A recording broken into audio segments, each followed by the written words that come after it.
Masaya po. Tapos po, sobrang, yung mga coordinator po namin, yan sila ate, talagang hands-on po sila. Hands-on kayo sa amin, kaya thank you. Kasi hindi kami masyadong nahihirapan kasi may mga katuwang kami talaga na nandyan palagi kapag kailangan. So, masarap yung food, masaya yung ambience, kaya nag-enjoy din yung mga guests namin. Kaya thank you. Thank you po sa pag-aalaga sa amin dalawa.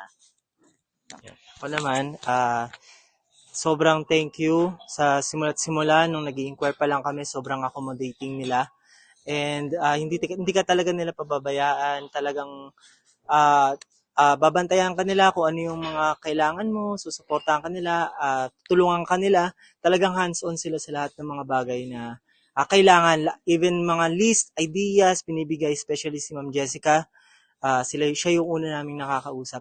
And then, simula nung pagdating namin kanina, nag-start na yung, nandiyan yung mga coordinators na sobrang hands-on talaga nila.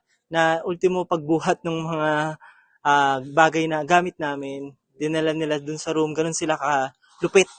Tapos, during sa mga shoot, na nandiyan yung mga coordinator, talagang hindi ka nila papayagang makita kung sino yung bride mo. So, sobrang hands-on talaga, wala kang masasabi. Talagang matulungin, masayahin sila yung ambience, sobrang gaan nilang kausap. Yan. Maraming Kaya maraming ako, salamat.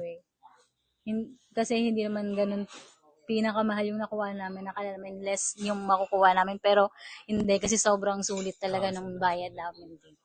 Thank And you po. yung price, kahit pa ganun kalaki, affordable na rin siya dahil sa mga inclusions niya eh. Sobrang dami ng inclusions. Even yung sa gown niya, nakasama, ang sobrang ganda. Tapos, ayun, kasama na siya sa package. Sobrang sulit talaga. So, 1 point din yun. Yun. Maraming salamat, Lazuri. Thank you po.